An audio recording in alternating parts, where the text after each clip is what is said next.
0.5 to 2.5 inches expected by 8 p.m. Wind gusts are expected to remain as high as 40 miles per hour into the evening. New York remains in a state of emergency. The travel ban has ended today at noon, but a hazardous travel advisory remains in place through midnight tonight. I continue to encourage all non-emergency traffic, cars, trucks, scooters, and e-bikes, to remain off the roads. We are plowing streets and doing everything we can to keep our roadways clear so that emergency vehicles can get through. Every vehicle that stays off the road makes that work that little bit easier. These are dangerous conditions. Not only is snow continuing to fall, accumulated snowfall and refreezing have made it hazardous to travel. If you can, remain indoors. If you must leave your home, please rely on public transit. I am grateful for our tireless agency teams who have been working nonstop to prepare our city for this blizzard and to keep New York running. This has been a full-force winter weather response operation, with 2,600 sanitation workers deployed on every 12-hour shift and over 2,300 plows, including 700 salt spreaders mobilized citywide. In addition, DSNY has employed 575 emergency snow shovelers across our city last night, with more than 800 shovelers on the morning shift today. Despite the active blizzard, they were able to clear over 1,600 crosswalks, 419 fire hydrants, and almost 900 bus stops overnight. And that does not include what they have cleared since this morning. Amidst this, DSNY has been hard at work to expand their supervision capacity for the snow shoveler program.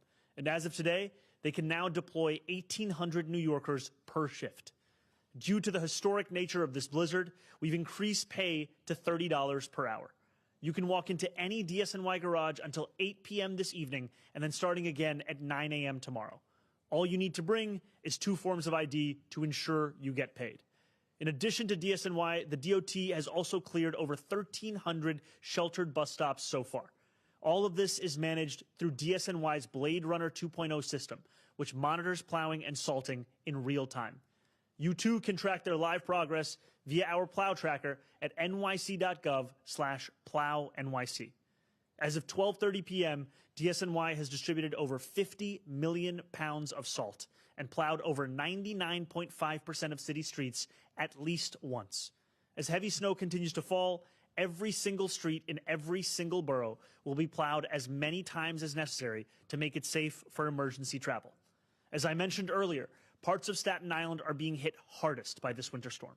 In addition to existing efforts, DSNY is deploying 65 further pieces of equipment to Staten Island, and the NYPD Tow Truck Task Force is now operating especially heavily in the borough to free stuck vehicles, which include MTA buses. Our teams will continue to salt again and again throughout the day. This work has been a testament to the whole of government coming together to tackle a shared challenge. The NYPD Highway Patrol will continue escorting DSNY to facilitate the salting and plowing of our streets. And the Down Trees Task Force has been coordinating across the 5 boroughs. Again, I am imploring New Yorkers to stay off the roads. The fewer passenger and commercial vehicles need to be assisted, the quicker we can respond to plows and emergency vehicles. And if you can cook at home, please do so instead of ordering food to be delivered, given the conditions. I hope our students enjoy their snow day today and stay warm and safe throughout, but I do have some tough news to share. School will be in person tomorrow.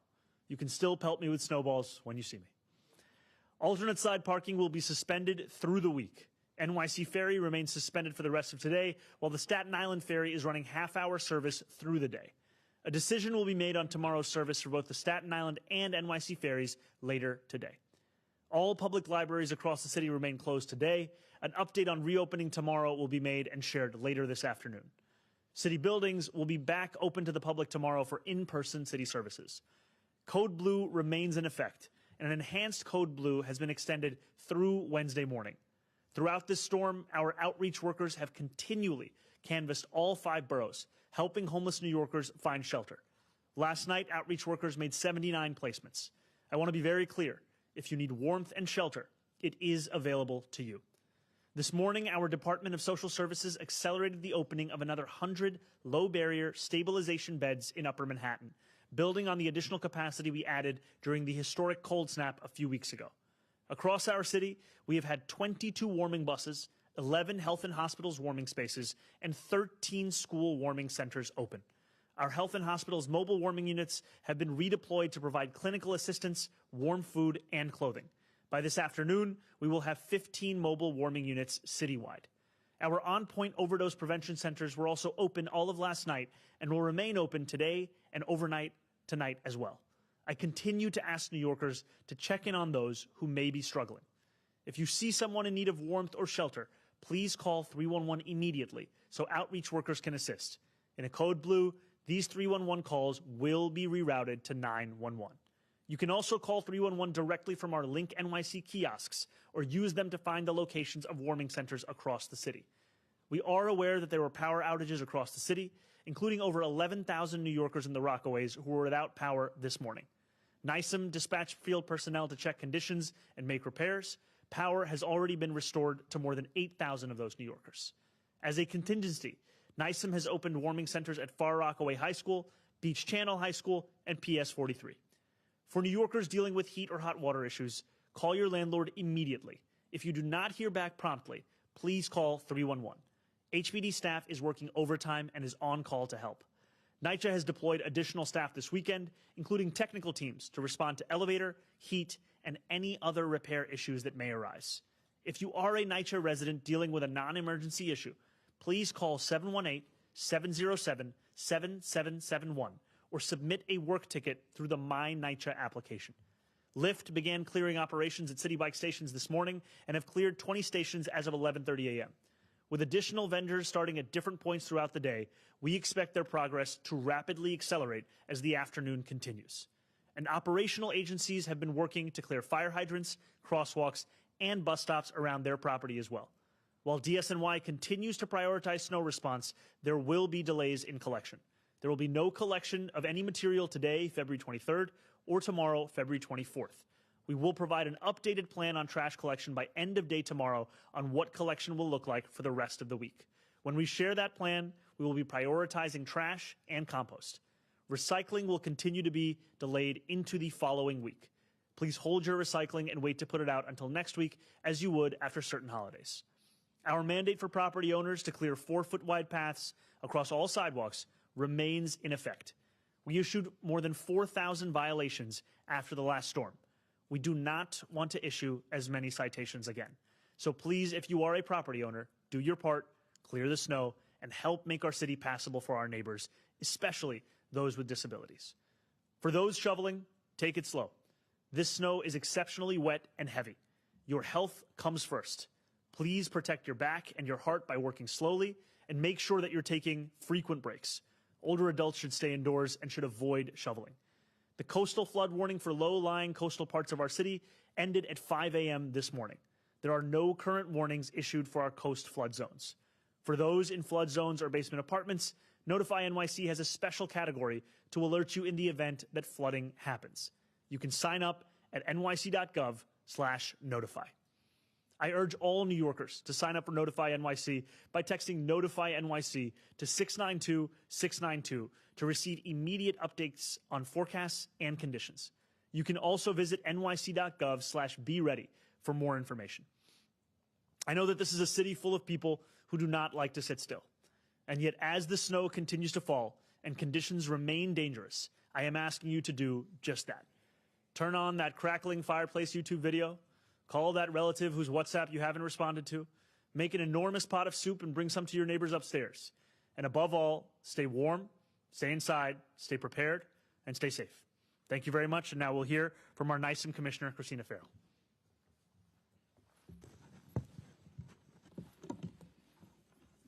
Thank you, Mayor.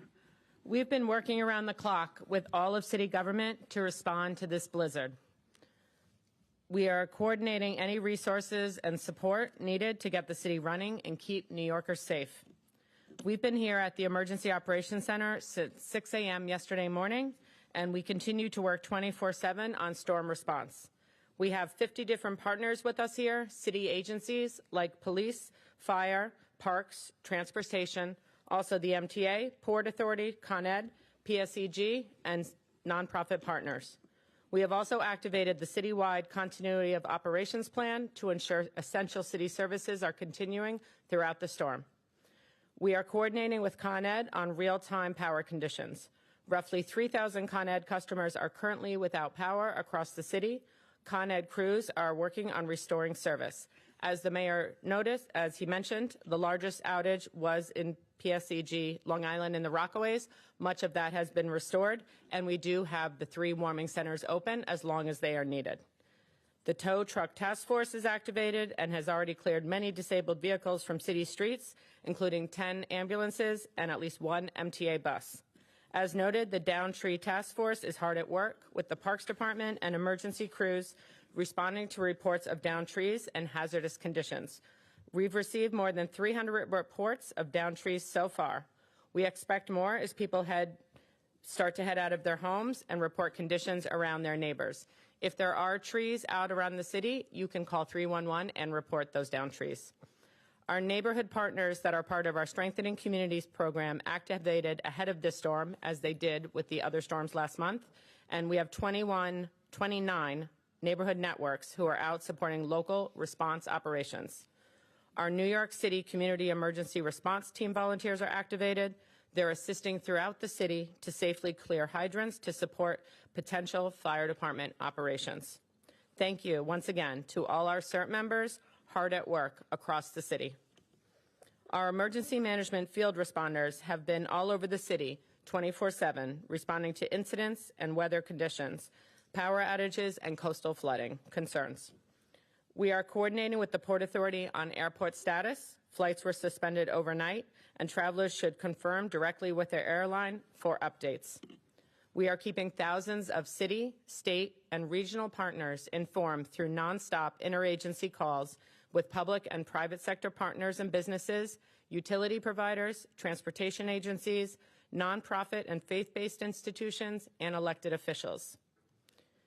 Today is a good day to stay inside or walk within your neighborhood so sanitation and other agencies can keep working on the roads and on other passageways.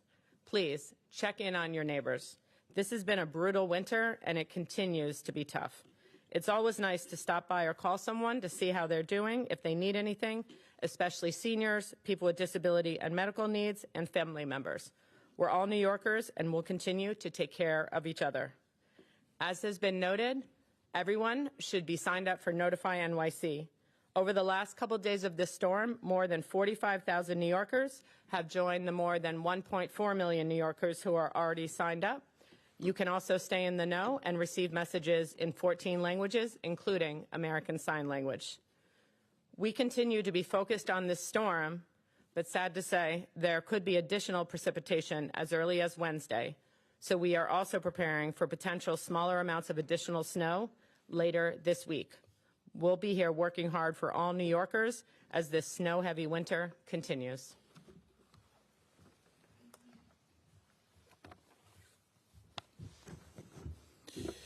Good afternoon. As the mayor said, we have 2,600 sanitation workers out there on every shift, working 12-hour shifts, day and night and day, for as long as necessary to get our city moving safely. They are operating 700 salt spreaders and more than 2,200 snowplows, working to clear streets, highways, and protected bike lanes from snow and ice so that they are passable as soon as possible. These men and women are assisted by more than 1,400 emergency snow shovelers, again, working on both night and day shifts. Emergency snow shovelers began clearing pedestrian infrastructure last night, far sooner than in previous storms, and they are continuing this work today and in the coming days.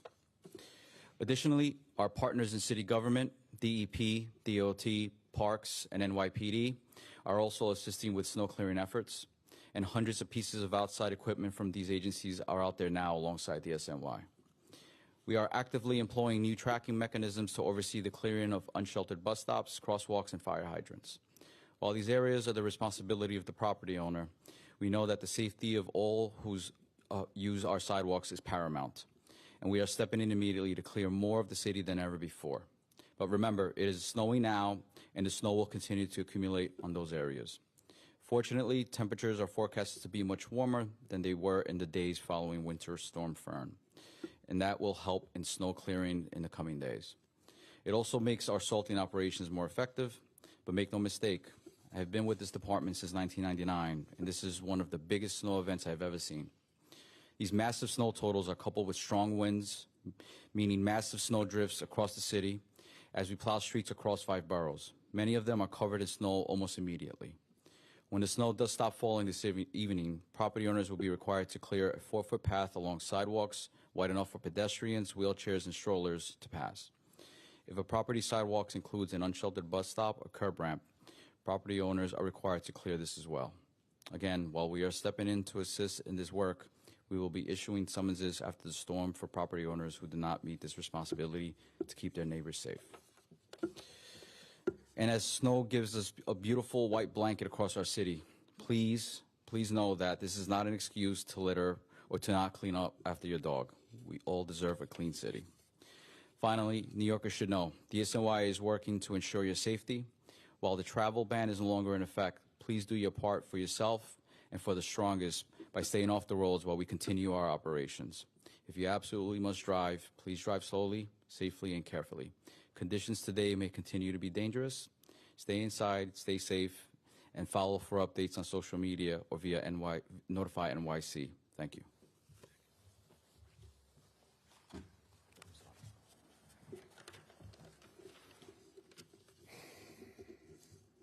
Good afternoon.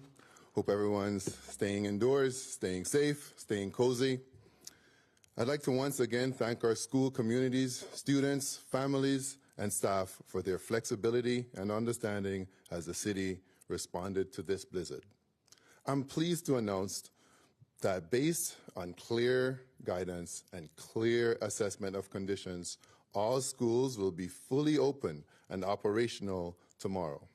I want to recognize facilities, custodial, and school teams who've been working around the clock to remove snow and ice, clear paths, and prepare classrooms for students' return. The team efforts have been nothing short of extraordinary. Normal programming and extracurricular activities will resume. The safety and well-being of our students and staff is our top priority, and we will continue to monitor conditions closely. I hope everyone had a good extended holiday break and look forward to resuming my school visits and hearing about everyone's snow day tomorrow. Now, it's okay for you to pelt me as well, but I thank you all for your cooperation. All right, I'm from the MTA, so I don't have to ask to get pelted. Listen, Mayor Mamdani, I got to thank you for all the city's doing to collaborate with the MTA, in particular the commitment, as evidenced by your words and the sanitation commissioners, with the commitment that you and the emphasis you've given to making sure that the bus stops are clear. Really a big step. Listen, just like last time, the one constant in this episode has been amazing, which is the MTA workforce. And I got to thank everyone who's been out front on the front lines for the MTA throughout the blizzard. The preparations that all of you contributed to really have made a difference. We do it because New York City is the city that never stops. And we all heard the governor and the mayor rightfully urging to folks to stay inside. But there are essential workers, there are nurses, there are people of all kinds who have to show up to support the response to this weather event. In other places, you can shut down mass transit and it may not make a difference. But here, there are a lot of people who depend on it come hell or high water. I was talking to Governor Hochul this morning, and she wanted to make sure that everybody, as I said, essential workers in particular, could move around if they needed to and if they were supposed to be able to do that. And I'm glad to say that the MTA has been able to rise to the occasion. On a day when most New Yorkers rightfully stayed off the streets, observing the mayor's travel ban and the travel bans in adjacent counties, transit picks up the slack. There were people on the subway at 3, 4, 5 a.m., and they had trains waiting for them. The subway, the whole system, in fact, has been operating, albeit with delays and adjustments to service. I came over here on the subway from Lower Manhattan, and the system, as I said, was operating. We had a frozen switch here and there, There was a power outage that impacted the Rockaways, but given the magnitude of this storm, the subways team has done an incredible job, especially with those outdoor parts of the system. Now, the buses have been running as well, with delays and some detours as the plowing makes progress. There have been isolated problem areas where buses have gotten stuck, but we are working with the team that the mayor has assembled to address those particular areas, and as I said, buses are rolling. As predicted, Long Island was hit really hard, which is why early this morning we did make the responsible decision to suspend Long Island Railroad service so we could focus on clearing the snow. The last thing we want to do is have anybody stranded en route anywhere. And we've been clearing the snow with the work trains and actually running trains on the tracks at Long Island just to keep the tracks clear of ice. I'm glad there weren't hundreds of Long Islanders who were on board those trains at risk of getting stuck. So we need to wait for things to slow down in Long Island, where the winds have continued and the accumulations have continued, before we can safely set a time for the resumption of service. We are planning to run some service on Long Island Railroad tomorrow, but exactly how much is still a work in progress. Meantime, the Metro North operation is continuing, albeit with reduced service. Tomorrow we're planning to run what we call an enhanced Saturday program, which is about 2/3 of normal weekday service.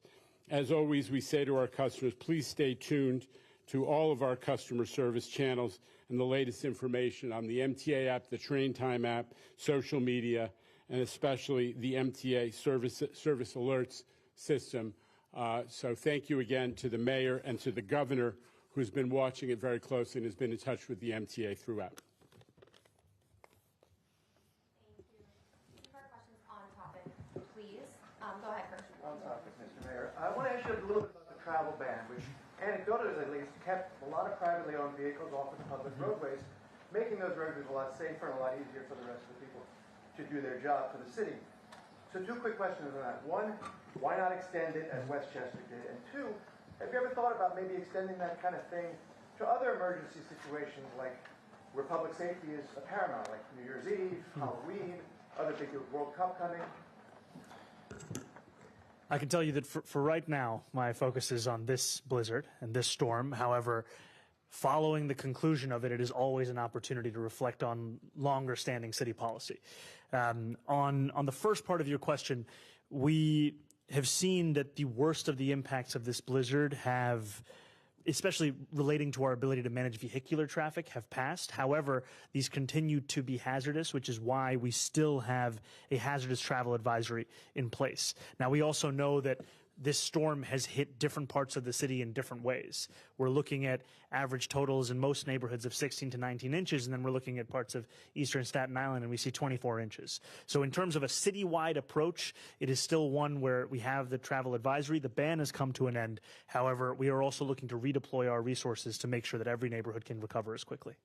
Thanks. Jake, go ahead. Yeah, two quick questions. On the travel ban, was anyone actually issued a misdemeanor for violating it last night? And then secondly, I think you mentioned 79 homeless shelter placements. Do you have any info on when people didn't accept shelter, and were there any fatalities? So I will start on your second question and then go into your first. So as of now, we are not aware of any deaths related to this blizzard on our city streets or in public areas. And overnight, as you had mentioned, DHS made close to 80 placements. These were placements that was done as a result of their outreach across all 5 boroughs, and there were placements into low barrier shelters as well as warming centers. These are in addition to the 85 or so placements that were made the night before that I had referred to in yesterday's press conference. In terms of your first question, we can get back to you on the question of violations. Thank you. Anna, go ahead. Just a quick addition to that, have there been any involuntary removals done so far during this storm? Not during this blizzard. Joe. Mr. Mayor. Hey, how's it going, Joe? Good. I had a question about the school cancellation. Can you explain a little bit more the thought process behind this? Like, are students, do they normally take their electronic devices with them when they go for a vacation? Did the city remind them to do so before this one, in case something like this would happen? And I guess I'm asking because before the last storm, you talked about how tight the schedule is and how there's really not a lot of room for a margin of error. It is exactly as you say in terms of the tightness we have with the schedule we're operating under. This is a schedule that is a reflection of state law that mandates 180 days of instruction.